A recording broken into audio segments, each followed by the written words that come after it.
అండి, welcome back to my channel. నేను మీకు కల్పన అండి. ఎలా ఉన్నారండి? అందరూ బాగున్నారా? మేమైతే బాగున్నామండి. మీరందరూ బాగుండాలని మనస్ఫూర్తిగా కోరుకుంటున్నాను. ముందుగా ఇవాళ వీడియోలో మంచి ఎగ్ కర్రీ చేస్తున్నానండి. Green masala egg curry. దానికోసం నేను గుడ్లు ఉడకబెట్టి పెట్టేసుకున్నానండి. మీకు వీడియోలో ఎందుకని చెప్పేసి నేను ఒక 7 గుడ్లు ఉడకబెట్టి పెట్టేసుకున్నాను. ఈ కర్రీ మనకి రైస్లోకి కాదండి, మన బగారా రైస్లోకి బాగుంటుంది, చపాతీలోకి బాగుంటుంది. గ్రీన్ మసాలా ఎగ్ కర్రీ అండి, సూపర్గా ఉంటుంది. వీడియోని ఎక్కడ స్కిప్ చేయకుండా చూడండి. మీకు ఈ వీడియో కానీ నచ్చినట్టయితే మన ఛానల్ సబ్స్క్రైబ్ చేసుకొని లైక్ చేయండి, సరేనండి.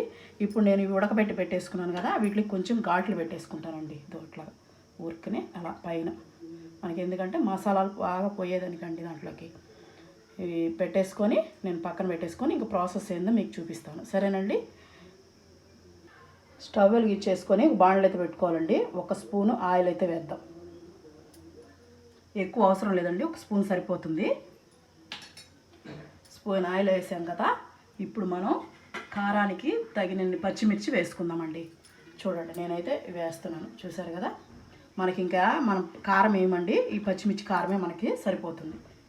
ఇప్పుడు మనం ఇదిగోండి, ఒక పెద్ద 2 ఎర్రగడ్డలు తరిగేసేసుకున్నానండి, ఇలా పొడుగుగా. ఇవి కూడా వేసేసి మనం కొద్దిగా వేగనిద్దామండి.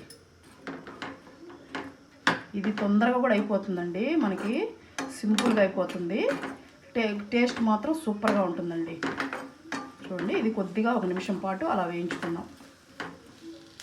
ఇప్పుడు 1 నిమిషం పాటు వేగిన తర్వాత మనం జీడిపప్పులు వేసుకుందామండి. ఇవ్వండి జీడిపప్పులు, మన కర్రీకి టేస్ట్ వచ్చేది జీడిపప్పేనండి. ఇవ్వండి తెల్లగడ్డ ఒకటి నేను పాయలు ఒలిచేసుకున్నానండి, ఇవి కూడా దీంట్లో వేసేస్తున్నాను. ఇప్పుడు మనం ఇదిగోండి అల్లం ముక్క, ఈ సైజు అల్లం ముక్క కట్ చేసి వేసేసుకుందాం. అల్లం ముక్క కూడా పొక్కు తీసేసి మన చిన్న చిన్న ముక్కలుగా కట్ చేసుకోవాలండి. బాగా వేగిపోతుంది, చిన్న చిన్న ముక్కలుగా కట్ చేసేసుకుందాం. వేసేసుకొని తగినంత కొంచెం ఉప్పు, దీనికి సరిపడా ఉప్పు వేసుకుందామండి. ఎందుకంటే సాల్ట్ వేసాను నేను, మనకి ఎర్రగడ్డలు తొందరగా కుక్ అయిపోతాయి, అందుకని సాల్ట్ వేసానండి. ఇప్పుడు మనం స్లో ఫ్లేమ్ మీద వేయించుకుందాం. బాగా ఎర్రగడ్డ జీడిపప్పు మనకి అన్నీ కుక్ అయ్యేంత వరకు వేయించుకుందామండి. చూడండి, మనకి బాగా వేగిపోయింది కదా. చూడండి మనకి ఎలా వేగిపోయింది అనేది చూపిస్తున్నాం, చూసారా. ఇప్పుడు మనం స్టవ్ ఆఫ్ చేసేసుకొని మనం ఒక బౌల్లో తీసి పెట్టేసుకుందామండి. దీన్ని పూర్తిగా చల్లారనివ్వాలి. మనకి చల్లారిన తర్వాత మనం దీన్ని మెత్తగా పేస్ట్ చేసుకోవాలండి. అందుకని తీసేసి ఒక పక్కన పెట్టేసుకుందాం, తొందరగా చల్లారిపోతుంది కదా. చూడండి, చల్లారిన తర్వాత నేను పేస్ట్ పడతాను. చూడండి చల్లారిందండి. ఇప్పుడు మనం దీంట్లో వేసేసుకుందాం. ఒక మిక్సీ జార్లో వేసేసుకొని మనకి తగినన్ని నీళ్లు పోసుకొని, ఇదిగోండి కొంచెం వాటర్ పోసేసుకొని మనకి మెత్తగా పేస్ట్ చేసుకోవాలండి. చూపిస్తాను నేను పేస్ట్ చేసేసి. ఇదిగోండి ఇలాగా మెత్తగా పేస్ట్ పట్టేసుకోవాలి మనం, సరేనండి. పక్కన పెట్టేసి నెక్స్ట్ ప్రాసెస్లోకి వెళ్ళిపోదాం. ఇప్పుడు మళ్ళీ మనం స్టవ్ అంటించుకొని ప్యాన్ పెట్టేసుకొని ఒక 2 స్పూన్ల ఆయిల్ అయితే వేసుకుంటున్నానండి. చూసారు కదా. ఇప్పుడు ఆయిల్ కొద్దిగా హీట్ అవనిద్దాం. ఆయిల్ హీట్ అయిన తర్వాత పసుపు, కారం కొద్దిగా, తర్వాత మనకి సాల్ట్ కొంచెం, కోడిగుడ్లు వేయించుకునే దానికండి ఇవి. మనం గుడ్లు తరిగి పెట్టుకున్నాం కదా కత్తితో, అదైతే వేసేసి గుడ్లని ఫ్రై చేసుకుందాం.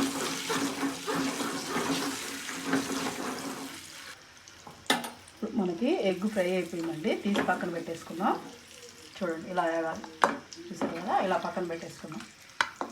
ఇలా వేయించుకున్నాం అనుకోండి, కర్రీ కూడా చాలా టేస్ట్ వస్తుంది. స్కిప్ చేయకుండా వేయించుకోండి, సరేనండి. చూసారు కదా. ఇలా వేయించేసిన తర్వాత పక్కన పెట్టేసుకుందామండి.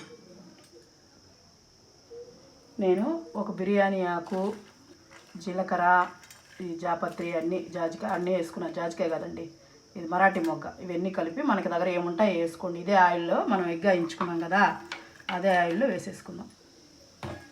వేసేసుకొని కొద్దిగా వేగనిద్దామండి.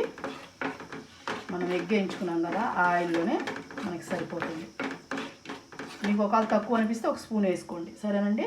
ఇప్పుడు మనం పేస్ట్ చేసి పెట్టేసుకున్నాం కదా, ఈ పేస్ట్ అయితే వేసేద్దాం. పేస్ట్ వేసేసుకొని బాగా కలుపుతున్నామండి.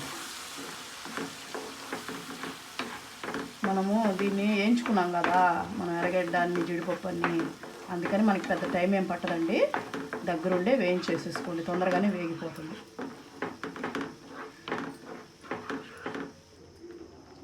చూడండి, మనం వేగుతున్నప్పుడు మనం కర్రీలో పసుపు వేయలేదు కదా, మన గుడ్లు వేయించుకునేటప్పుడు వేసిందే. ఇంకొంచెం పసుపు వేస్తున్నానండి.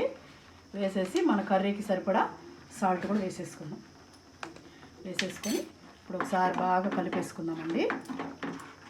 కలిపేసుకొని ఇప్పుడు మనం కుక్ అవనిద్దాం. మనం ఉడుకుతున్నప్పుడే పెరుగు కూడా వేసేసుకుందామండి. ఒక 3 స్పూన్లు ఉంటుంది పెరుగు కూడా వేసేసి బాగా కలిపేసుకోవాలండి.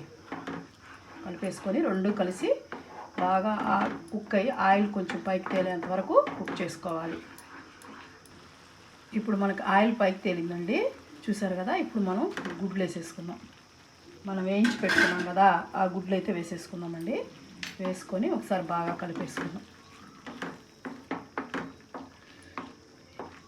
గుడ్లు ఈ మసాలాలు పట్టుకొని 1 నిమిషం పాటు వేపామనుకోండి, మసాలా అంతా గుడ్లలోకి పోయి టేస్ట్ చాలా బాగుంటుంది. 1 నిమిషం పాటు మనం కుక్ చేసుకుందాం. మనకి ఎగ్ కుక్ అవుతుంది కదండి. ఇప్పుడు మనం కస్తూరి మేతి వేద్దాం. కొంచెం ఇలా చేతిలో వేసుకొని ఇలా నలిపామంటే, కొంచెం అండి, ఎక్కువ అవసరం లేదు. వేసేసుకొని ఇప్పుడు దీంట్లో కొద్దిగా గరం మసాలా, కొంచెం అంత టేస్ట్ కోసం అండి, ఇది కూడా వేసేసి బాగా ఒకసారి కలిపేద్దాం. కలిపేసుకొని కొంచెం కొత్తిమీర వేద్దామండి. కొంచెం ఎక్కువ వేయాల్సిన అవసరం లేదు, కొద్దిగా కొత్తిమీర, సన్నగా కట్ చేసిన కొత్తిమీర ఇవన్నీ వేసేసి 1 నిమిషం పాటు మూత పెట్టేసి మనం కుక్ చేసుకుందామండి. చూడండి మన ఎగ్ మసాలా కర్రీ ఎలా ఉందో. గ్రీన్ ఎగ్ మసాలా కర్రీ చాలా బాగుంటుందండి. చూడండి ఎంత బాగుందో, చూస్తుంటే నోరు ఊరుతుంది కదా. ఇప్పుడే తినాలనిపిస్తుందండి, ఎంత బాగుంది. చూసారు కదా ఎలా ఉందో. ఫైనల్గా మన green masala egg curry ready అయిపోయిందండి. స్టవ్ అయితే ఆఫ్ చేస్తున్నాను. ఇప్పుడు నేను మీకు చూపిస్తాను, చూడండి ఎలా ఉందో. చూసారా ఎంత బాగుందో మసాలాతో గుడ్డు. ఎన్ని గుడ్లైనా తినేవచ్చండి, ఎంత బాగుంటుంది. ఇవాళ వీడియో అయితే ఇదేనండి. మీకు కానీ నచ్చినట్టయితే లైక్ చేసి మన ఛానల్ సబ్స్క్రైబ్ చేసుకోండి. సరేనండి, ఉంటానండి. బాయ్ అండి.